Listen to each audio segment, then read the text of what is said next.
Call of Duty Black Ops 2, considered by many to be one of the best Call of Duties of all time, and I think it's time we pay some appreciation to this game. So let's turn back the clock to 2012 and go over 10 Black Ops 2 facts. Journey to victory has begun! Death to the MPLA! In the first mission of Black Ops 2, you meet the African man himself, Jonas Savimbi, an absolute badass. He is not just some Call of Duty Black Ops war general, he was actually a real person, an Angolian military leader who fought for independence. His kids actually tried to sue Call of Duty because they said the game depicted him as a barbarian. That's not the image of Dad at all. That's the image of a barbarian. L'image d'un barbare. Black Ops 2 Zombies is the only game to feature the mode Grief. Zombies mode, in which up to 8 players can participate on 2 teams, and they try to see who will die first. Very fun game mode, especially with friends, that involves a lot of trolling. Black Ops 2 is also the only game to feature Turned, a mode where you turn into a zombie and try to kill the player that is not a zombie and see who can last the longest. Very fun and chaotic game mode that only Zombies professionals can do. No one must know I betrayed him. Him? Hudson, who is Nexus target? Hudson! It's him, Woods. Nexus target is Raul Menendez. In the campaign mission Suffer With Me, you are tasked to capture Manuel Noriega because they suspect he has some information on where Menendez is. And once doing so, Frank Woods is tasked by Hudson to follow Noriega up to a rooftop in order to assassinate the Nexus target, which Hudson says is Raul Menendez. All Woods has to do is take the shot. End this now, Woods. Smothered down. The fuck is going on? What's going on here? No.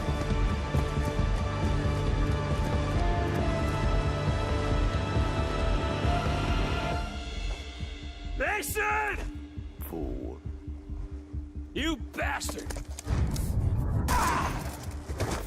Hudson was actually a CIA mole, and the person Frank Woods shot was none other than Alex Mason. Woods is then shot by Menendez in the kneecaps, leaving him paralyzed for the rest of his life. But there's actually a way to save Alex Mason. You can shoot him in the leg, therefore not killing him, and get the good ending of the game. I will shove this wheelchair right up your Ass. Hey, Woods. You look like hammered shit. You stay right there.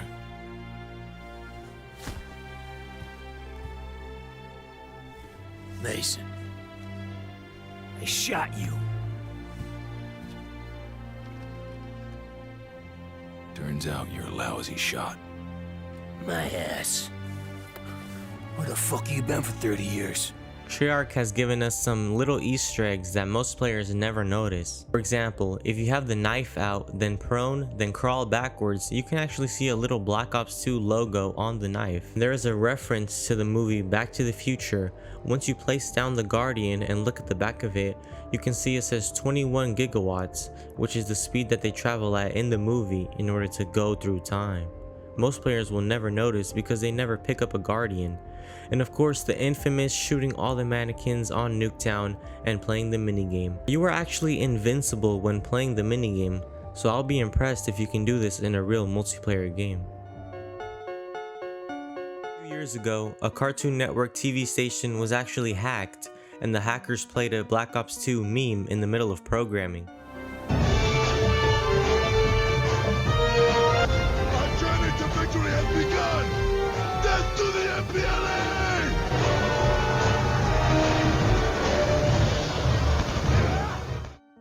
Mob of the Dead is a Black Ops 2 Zombies map that is placed in Alcatraz prison and is widely regarded as one of the greatest zombie maps of all time. As much as it is well received in the community, a lot of players fail to realize the fact of just how sad and crazy the story of the Easter egg actually is. The Easter egg has 2 endings, one that will repeat the infinite cycle that goes on, or one that will break it. It's the 4 Alcatraz prisoners escape through a plane the character named Weasel is betrayed every time, therefore creating an infinite cycle in the storyline, and the only way to break it is by Weasel killing all the other 3 prisoners and ending the cycle forever. ¡Despierta! He dicho despierta. Lo sacaron sin que lo vieran.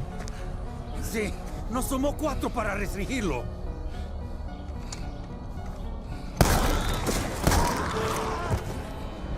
You first meet Manuel Noriega in the mission where you take control of Menendez and try to save your sister. Similar to Jonas Savimbi, Manuel Noriega was a real person and was the former military leader of Panama and one of the biggest drug traffickers of all time, working with people like Pablo Escobar in his time. It made him one of the most feared men in Panama and one of the most wanted by the CIA intelligence. He also tried to sue Call of Duty for the way that they depicted him in the game.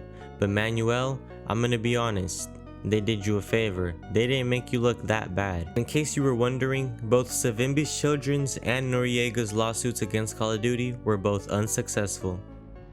There are many more Easter eggs in Black Ops 2, so let's take a look at a few of them.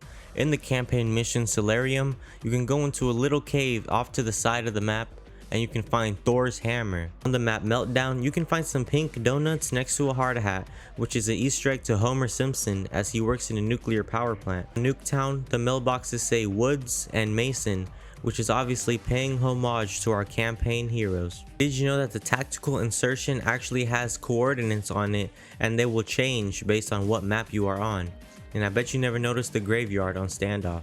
Black Ops 2 Zombies is super innovative, and one of the things that they included is perma perks, which is like a hidden perk, but it doesn't take up a slot and you can't buy it. You have to do some pretty ridiculous things to get them. For example, on Buried, if you flop down enough time and take enough fall damage, you will eventually get PhD Flopper. If you go down 3 times in a row on round 1, you will eventually get Perma Jug, which will let you start the game with Juggernaut, and you can actually stack it on top of Juggernaut, giving you 6 hits once you buy it. And another perma perk will make your sniper a monster. If you get enough long shots, it will eventually increase the damage of your weapon. You know, we invited Raul Menendez to be here on the show tonight, but he had other plans. Here, we went over the best ending in the game. However, on the contrary, there was a much more darker and terrifying ending. You let Karma die, kill Mason, and let Menendez live, you will get this ending, which is just straight terrifying. What happened to the lights? The fuck?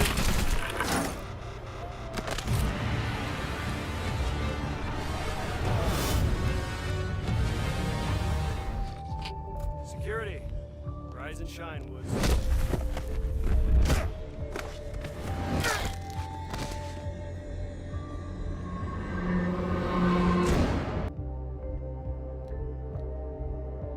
That's not just... Started thinking we're gonna make it. After playing the game and seeing Menendez torture and kill all your most beloved characters, and you finally are able to capture him, only for him to escape and do this. Leave him. Took her from me. What'd you learn from that? What did I learn?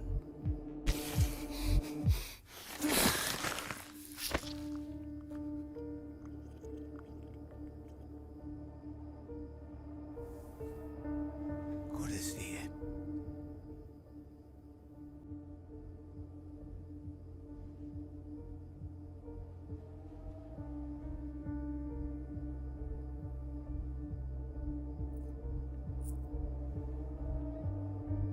After all the war, pain, and heartbreak that you endured throughout the game, this is how it ends, with Menendez killing Woods and eventually burning himself alive in his sister's graves.